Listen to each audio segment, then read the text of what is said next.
Ako si Francis Riudique at narito ang mga napapanahong balita. Matagumpay na nagsagawa ang Armed Forces of the Philippines o AFP ng aerial resupply mission sa Patag Island nitong kamakailan lang. Sakay ng NC-212I aircraft na ipadala ang mga gamot at food supplies sa mga sundalong nakadestino sa nasabing isla. Ayon kay AFP Public Affairs Office Chief Colonel Cerces Trinidad, ang operasyong ito ay kabilang sa pagtitiyak ng ahensya ng kapakanan ng mga sundalong nakatalaga sa West Philippine Sea.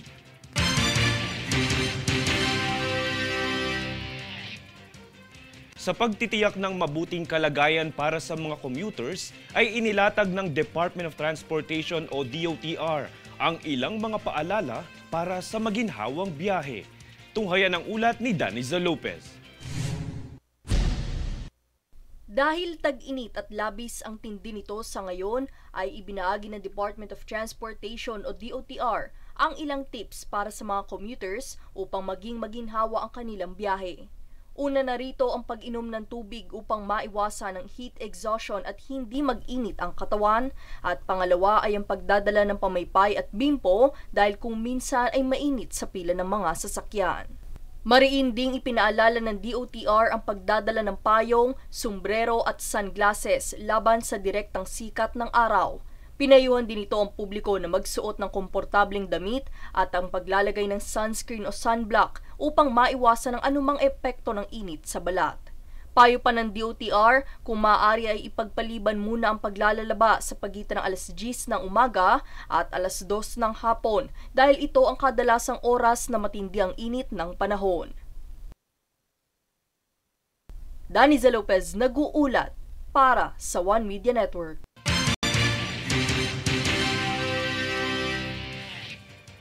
Iminungkahi ng Department of Education na tapusin sa buwan ng Marso ang academic year 2024 to 2025. Ay kay DepEd's Assistant Secretary Francis Bringas, nagsumite ang ahensya ng liham sa opisina ng Office of the President laman ang nasabing panawagan. Paliwanag niya ito ay hakbang upang muling maibalik ang orihinal na academic year na nagmumula ng Hunyo at magtatapos ng Marso.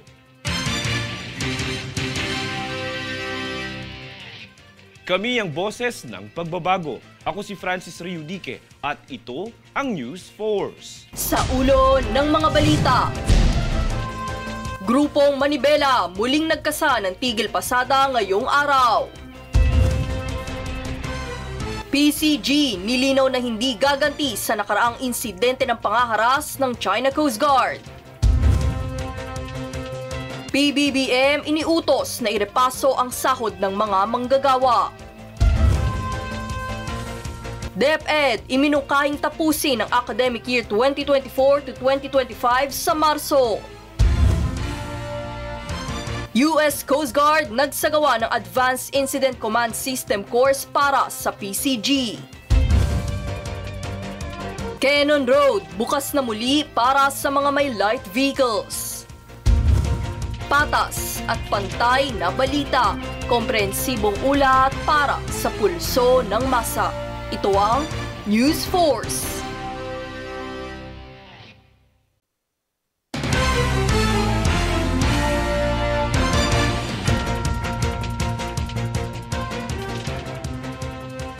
Ako si Francis Riudique at narito ang mga napapanahong balita. Bukas nang muli ang tanyag na Cannon Road sa Benguet. Ito ang inanunsyo ng Department of Public Works and Highways o DPWH nitong Mayo 1. Isa ito sa mga pangunahing daan patungo sa itinuturing na summer capital ng bansa na Baguio City. Anila tanging light vehicles lang muna ang papayagang dumaan rito kung saan bilang karagdagan na ipapatupad rin ang alternation one-way traffic scheme para sa mga biyaherong paakyat at pababa sa Baguio. Samantala, pinapayuhan naman ang mga lula ng heavy vehicles ay maaring dumaan sa Marcos Highway o sa asin ng Alisan San Pascual Road.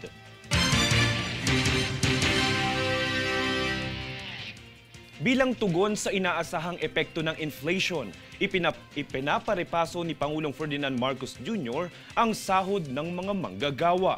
Aniya, napapanahon na ito para baguhin. Narito ang aking ulat. Dahil sa inaasahang epekto ng inflation sa bansa, ipinag-utos ni Pangulong Ferdinand Marcos Jr. na repasuhin ang minimum wage ng mga manggagawa. Iniutos niya ito sa Regional Tripartite Wages and Productivity Board o RTWPB. Ang pahayag na ito ay mula sa kanyang talumpati sa pagdiriwang ng Labor Day sa Malacanang kahapon. Ayon sa Pangulo, napapanahon na umano upang muling reviewin ang minimum wage. Kaya naman nagbigay ito ng 2 buwan para sa RTWPB para aksyonan ito. Nanawagan din ng Pangulo sa National Wages and Productivity Commission na tiyakin na lahat ng stakeholders ay hindi malulugi. Bukod dito, ipinag-utos din ng Pangulo ang pagsiguro ng proteksyon para sa mga overseas Filipino workers. Let us continue to mobilize the 2.8 billion peso Action Fund and provide protection for distressed OFWs to attain justice and be safe from harm during global crises and emergencies. Dagdag pa rito, nanawagan din ng Pangulo sa Kongreso na patuloy na gumawa ng batas na siyang magbibigay ng maraming oportunidad sa Pilipino na makapagtrabaho. Francis Riudique, nag-uulat para sa One Media Network. Nilinaw ng Land Transportation Office o LTO na isang scam ang kumakalat na mensahe na maaaring matanggap ukol sa traffic violation. Pahayag ng LTO, tanging sa opisyal nitong website lamang makikita ang naging paglabag sa trapiko at hindi sa link na nakasaad sa mensahe. Ipinaalala rin ng ahensya na hindi dapat magpadala agad ng pera sa mga ganitong insidente, bagkus ay ipagbigay alam agad sa mga otoridad.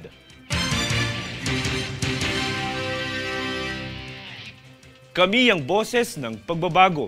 Ako si Francis Riudique at ito ang News Force. Sa ulo ng mga balita, Grupong Manibela muling nagkasa ng tigil pasada ngayong araw. PCG nilinaw na hindi gaganti sa nakaraang insidente ng pangaharas ng China Coast Guard. PBBM iniutos na irepaso ang sahod ng mga manggagawa.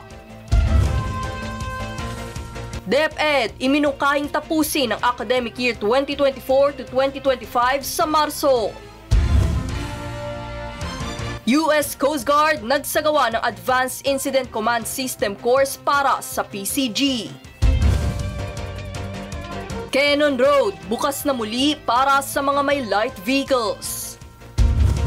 Patas at pantay na balita, komprehensibong ulat para sa pulso ng masa. Ito ang News Force.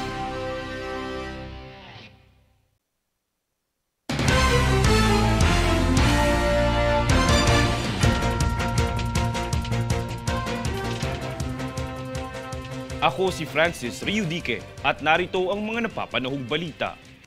Inilunsad ng Department of Agriculture o DA ang Garden to Table Cooking Caravan sa Rizal Park. Ito ay upang isulong ang masaganang paghahanda ng sariling pagkain sa hapag ng pamilya.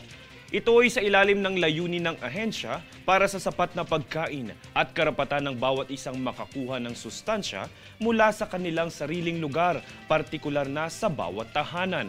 Kasama rin sa nasabing caravan ang pagsulong ng urban farming, kaakibat ang iba pang ahensyang kumakatawan sa sektor ng agrikultura.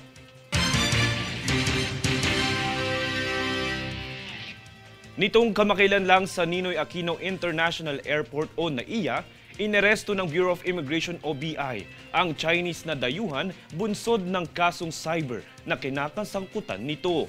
Ang buong detalye alamin sa ulat ni Jade Buhoy. Sa Ninoy Aquino International Airport o NAIA, inaresto ng Bureau of Immigration o BI ang isang dayuhang Chinese. Ayon kay BI Commissioner Norman Tansinko, ang arestado ay kinilala bilang si Ching Xingye, kung saan patungo siyang Hong Kong sa kabila ng kanyang kasong kinasasangkutan ukol sa cyber fraud. Sa tanggapan ng immigration departure matapos mabanggit ni Chin ang kanyang pangalan, agad na tiningnan ng opisyal ang kanyang pagkakakilanlan sa tala ng derogatory check ng ahensya.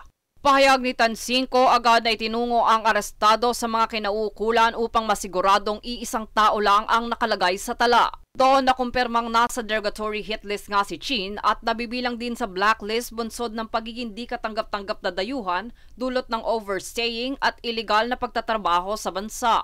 Sa kasalukuyan, itinungo na ang dayuhan sa BI Warden Facility sa Camp Bagong Diwa para sa kanyang nalalapit na deportasyon. Habang ang iba pang impormasyong nakalap ng BI Border Control and Intelligence Unit ay ikinumpirmang sangkot din si Chin sa mga gawaing ukol sa cyber fraud pati na rin ang ilegal at walang permisong pagtatrabaho. Jade Buhoy, nag-uulat para sa One Media Network. Nitong kamakailan lang ay bumisita si Philippine Army Chief of Staff Major General Potenciano Camba kay Philippine Air Force o PAF Commanding General Lieutenant Stephen Pareño sa PAF Headquarters, Villamor Air Base sa Pasay City upang talakayin ang mga inisyatibang posibleng maisagawa ng dalawang organisasyon. Sa nasabing pagpupulong ay sinaliksik ng dalawang lider ang mga potensyal na kolaborasyon sa pagsasanay na naglalayong pahusayin ang magkasanib na operasyong militar para sa Philippine Air Force at Philippine Army.